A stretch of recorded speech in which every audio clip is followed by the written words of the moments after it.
That one, yeah. That one. I've met some folks who say that I'm a dreamer, and I've no doubt there's truth in what they say, but you're a body's bound to be a dreamer when all the things he loves are far away,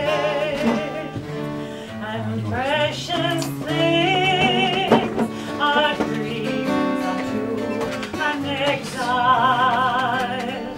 They'll take him o'er the land across the sea,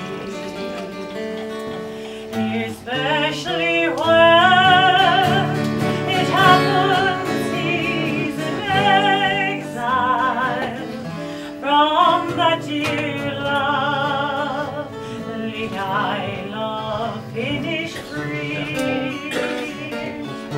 And when the moonlight peeps across the rooftops of this great city, wondrous though it be, I scarcely feel its wonder or its laughter. I'm once again back home in Innisfree. I wander o'er green hills through dreamy valleys and find a peace no other land could know.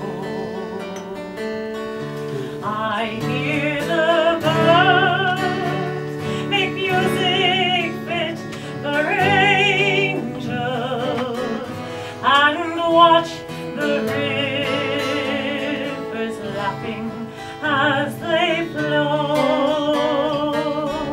But dreams don't last, though dreams are not forgotten, and soon I'm back to stern reality. The folk I love around the turf are gathered on bended knees. Their rosary is told, and but dreams don't last.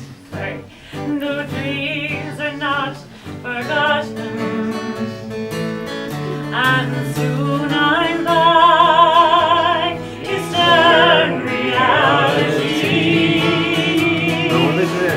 But though they fade, the footways here close us, I still choose the Isle of Innisfree.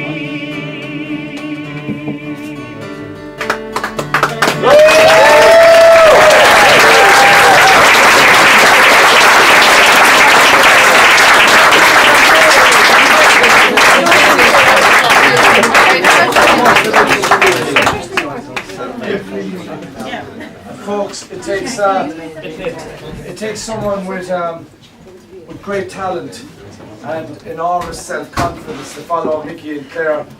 So I'll do something for you myself.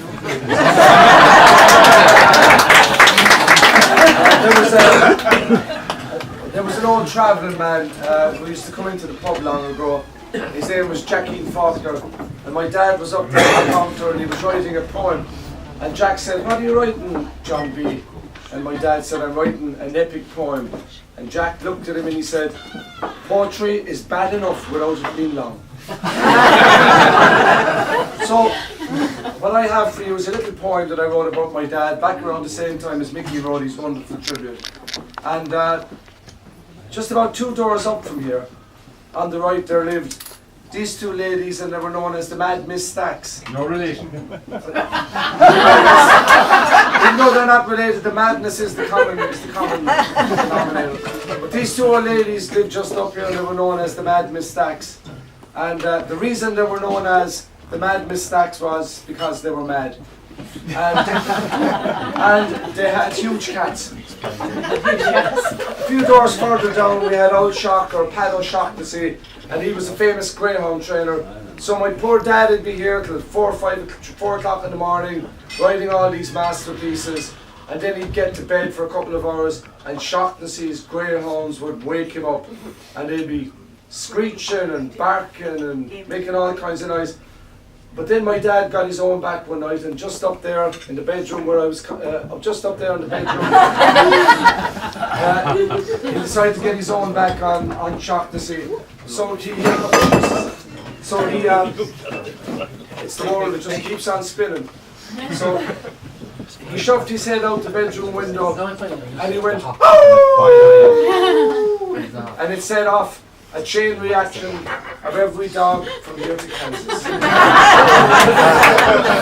better get on with the poem. I need a lot of hush for a poem because you need to, I forget the words otherwise, so just, as I said, it's very short. Just get on with it, whatever. Actually, Bertie, if you can even walk straight to be an achievement, I have to think straight. You would have the poem is called The Starman, and my dad, he loved it, he knew the name of every star and he loved the stars. And on certain nights, when the heavens were in alignment and the constellations were behaving themselves, they bring us out the back door here, and there, perfectly framed in the gap between the flat roof and the kitchen, was the plough, and he knew the name of every star. The poem is called The Starman. It was the kind of a night when every small star was let out.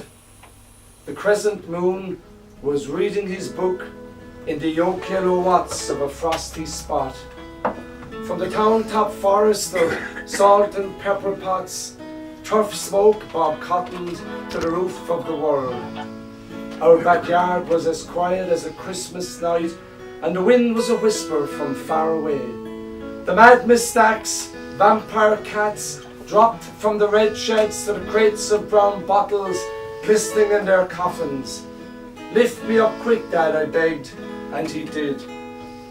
My father, a starman, pointed to the plough to the east of our chimney near the start of tomorrow, and if the weather was right, there might well come a night when me and him and young Jim might join up the dots and hop from one star to the other in search of lost treasure. As I was up in his arms and never nearer to heaven, I asked him about dying. He said, "Bill boy, don't be worrying, we'll be near stars winking."